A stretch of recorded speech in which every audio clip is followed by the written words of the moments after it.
Hi guys, I am Swapnaja Sharma and welcome back to my channel.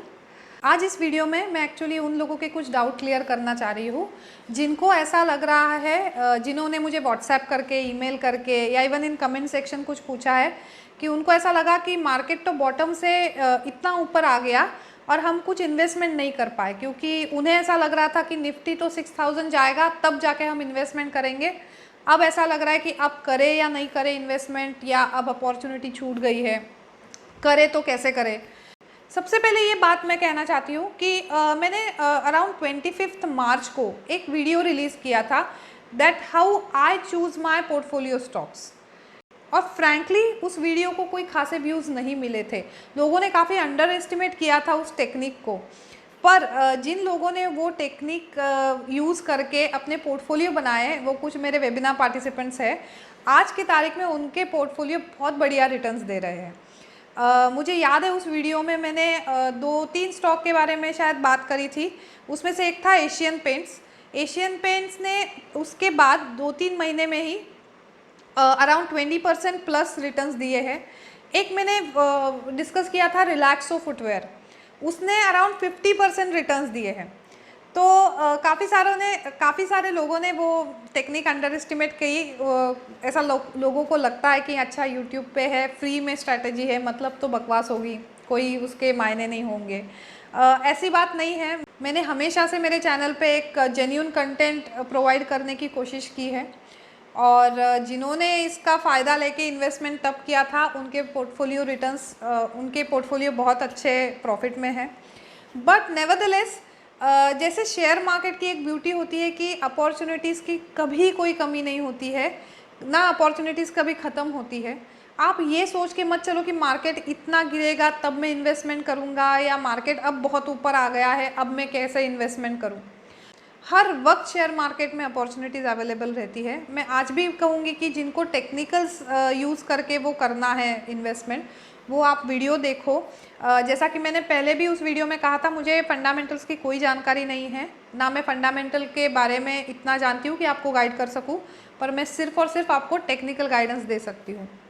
दूसरी बात यह है कि जैसे मैं एक एक्टिव ट्रेडर हूँ, पर एक पैसिव इन्वेस्टर भी हूँ, और इन्वेस्टमेंट करने के जैसे मेरे 2 तरीके हैं। एक तो मैं जो स्ट्रैटेजी मैंने आप सबके साथ शेयर करी थी, उस स्ट्रैटेजी के तहत मैं हमेशा इन्वेस्टमेंट करती हूँ जो डायरेक्ट स्टॉक्स में होती है। पर दूसरा जो एक वे है वो मैं म्यूचुअल फ़ंड के ज़रिए करती हूँ। म्यूचुअल फ़ंड में इन्वेस्टमेंट करना इसलिए अच्छा रहता है कि आपकी जो हमेशा इन्वेस्टमेंट्स है ना, वो डाइवर्सिफाइड रहनी चाहिए। कि ठीक है, आप डायरेक्टली स्टॉक में भी कर रहे हो, बट म्यूचुअल फंड के थ्रू भी जब आप इन्वेस्टमेंट करते हो उसके भी रिटर्न्स अच्छे आते हैं। बहुत ज़्यादा आपको फिर वहाँ पे दिमाग नहीं लगाना पड़ता है, या फोकस नहीं करना पड़ता है। हमेशा जो मेरा स्टाइल है, मैं सिप करके चलती हूँ। और आजकल ऐप्स भी इतने यूज़र फ्रेंडली आए हैं, आप बिल्कुल एक क्लिक पे सारे म्यूचुअल फंड्स में इन्वेस्टमेंट कर सकते हो। जैसे कि पर्सनली मैं एक ऐप यूज़ करती हूँ, ग्रो ऐप करके है। मैं उसका लिंक जो है डिस्क्रिप्शन बॉक्स में दे दूँगी, आप देख लेना। बहुत ही ईजी टू यूज़ ऐप है, जिसके तहत म्यूचुअल फंड में इन्वेस्टमेंट करना बहुत आसान हो जाता है।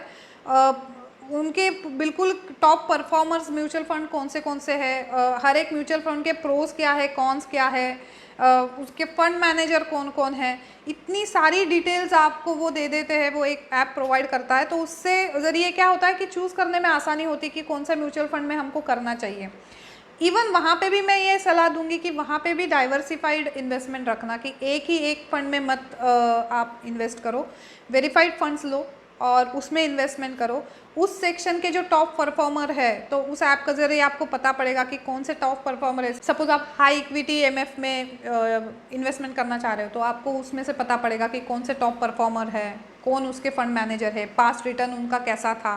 तो काफ़ी अच्छा ऐप है वो, मैं पर्सनली यूज़ करती हूँ उसको। ये जो 2 तरीके होते हैं, इससे आप हमेशा मार्केट में इन्वेस्टमेंट करके चलो। और इन्वेस्टमेंट के लिए ऐसा कभी भी नहीं होता है कि अरे टाइम तो चला गया, नहीं, यू नेवर नो कि क्या हो सकता है। थोड़ा थोड़ा हमेशा इन्वेस्ट करके चलो। और म्यूचुअल फंड में कर रहे हो तो एकदम पैसा डालने से अच्छा है कि आप सिप करके चलो।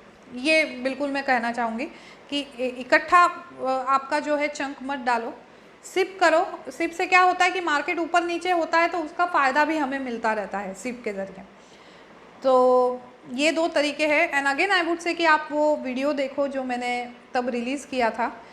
बहुत ही एक पावरफुल टेक्निक है वो अच्छे स्टॉक फ़िल्टर करने की। So guys that's all. यही मैं कहना चाहती हूँ कि शेयर मार्केट में अपॉर्चुनिटीज़ की कभी कमी नहीं होती है। You just need to be smart to catch those opportunities. So have a nice investment and trading sessions ahead. Bye.